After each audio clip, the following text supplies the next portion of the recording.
Hello, good morning. Today I'd like to take you on a little bit of a journey. I want you to pause for a moment and think about your life 5 years from now, maybe 10 years from now. And I want you to imagine that nothing really changes from the way things are today. You're working the same number of hours, you're doing all the things you're doing for other people. Your energy doesn't change. Your energy never really increases. Your health might be meh. You might have some chronic pain, some chronic illness coming, that you've been experiencing. Your focus isn't where you want it to be. You're still trying to get more done. You're still not getting, you're not getting great night's sleeps, a great night's sleep. You haven't lost those midlife pounds. You've got the same stress level that has been there for months, maybe even years. So I want you to picture that. Nothing has changed from today, 5 years from now, 10 years from now.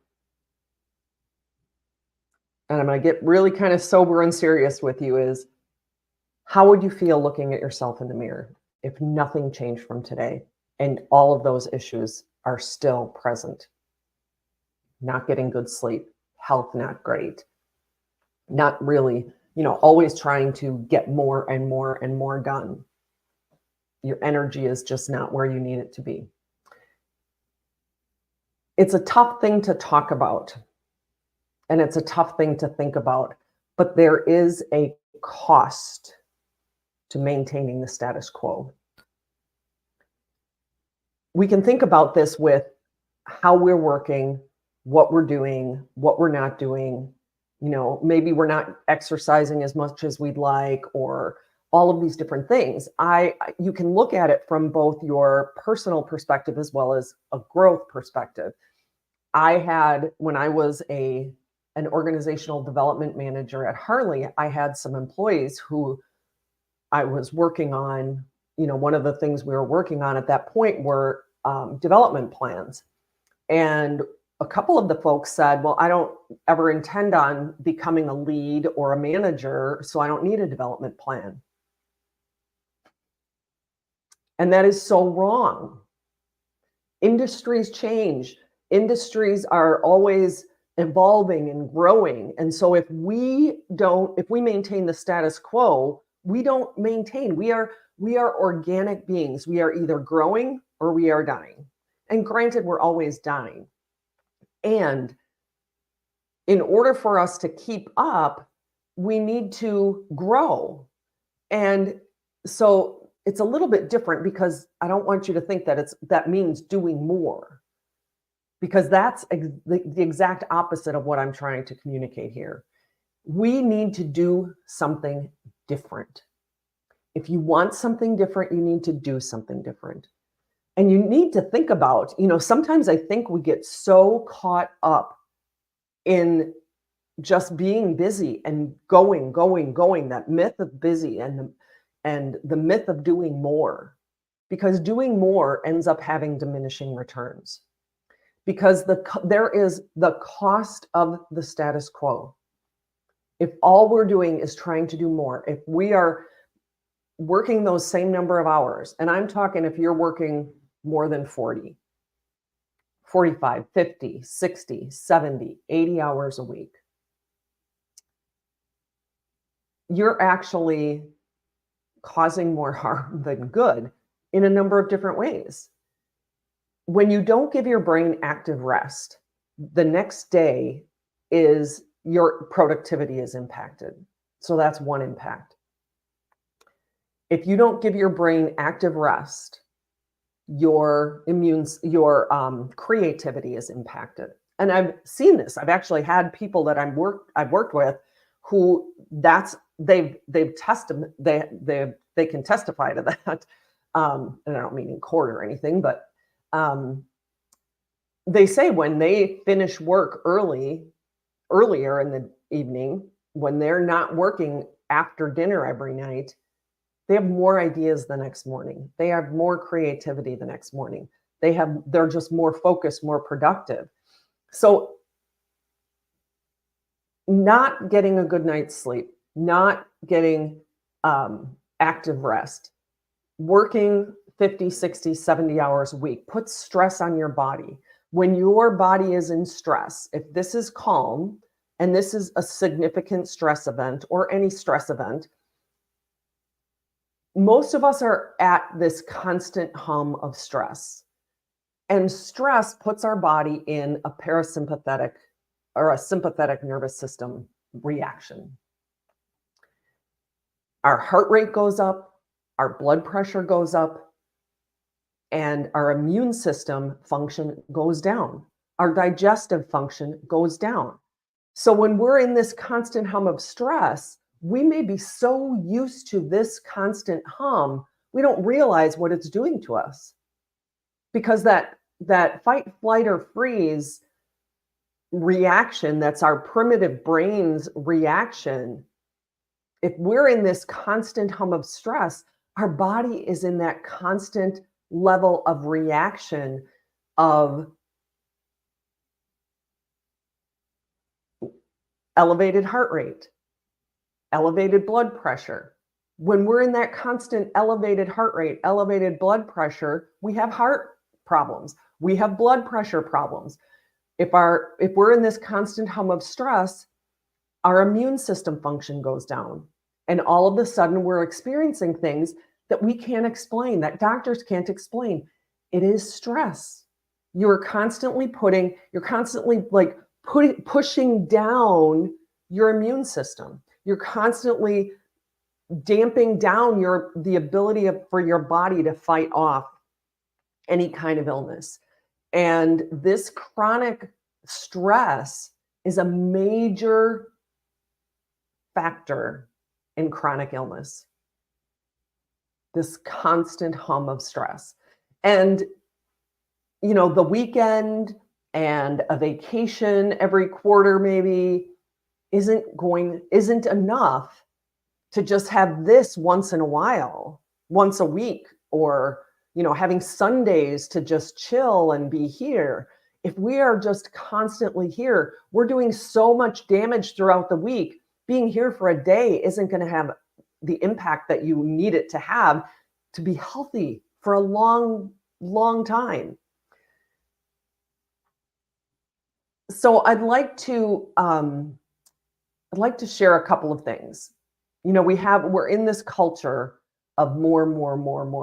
We're in this culture of do more. And unfortunately, when you're in back-to-back meetings every day, when you're working into the evenings and the nights, if you're constantly checking email evenings and weekends, you're actually raising that you're never getting really active rest. Your brain is still in this activation, this level of stress that is diminishing your productivity, diminishing your focus, diminishing your creativity. And this is why they say stress is the silent killer, because it is damping down your immune system. Fight, flight, or freeze, when we are going to fight a lion, and whether we are stressing out about a project, stressing out about something going on with our finances, stressing out about a promotion, stressing out about somebody we're working with long-term, that fight, flight, or freeze, your immune system gets shut off. It thinks you're fighting a lion. And so instead of, so your heart rate's going up, your blood pressure's going up, and your immune system and your digestive system goes down, because when you're fighting a lion, you don't need your immune system. When you're fighting a lion, you don't need your digestive system. And so we start to have all sorts of issues. And so what I'd like to do is offer you just a couple of things to work less and to stress less. And I'm going to put a link to my freebie. I've got 3 strategies to work less without sacrificing success to be able to lower that stress. I'm going to share one of them with you, and then the other 2 will, you can check out in the link.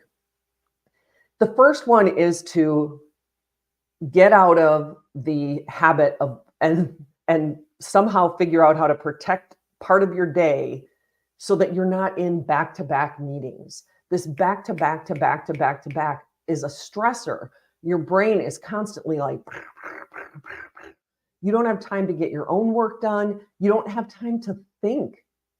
You know, everyone I know, anybody who's in the workforce, most anybody needs that thinking time. We need that time for our brain to actually be working on other things. So how can you delegate one or more meetings to someone on your team, to someone else? You know, there's a great book on this called Who Not How, and it's by Dan Sullivan and Ben Hardy. And they talk about really working in, and they don't use these terms, I don't think, maybe they do, I'm trying to remember, but the zone of genius. What is your zone of genius? What are your gifts, your talents? What makes the most sense for you to work on versus someone else? So they don't use the word delegate, but it's what most people think about. It isn't just training someone else to do it. It's finding the person with the talents for that thing. You know, I remember on one of the projects I worked on, I had to work on these really complex spreadsheets. That is not my zone of genius. That wasn't the best thing, but I was actually more skilled at it than somebody else. And just because it's a skill doesn't mean it's a gift and a talent. I was skilled at it, and it took way more energy, way more focus. I mean, it actually impacted my productivity and my focus later in the day. That's a whole nother topic.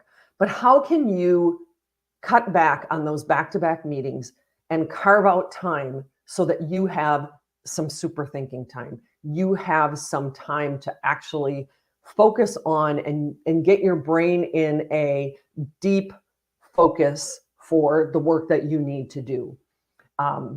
What is outside of your zone of genius? How can you work with, if you're a team member, how can you work with the manager to see who might be better suited to do that work?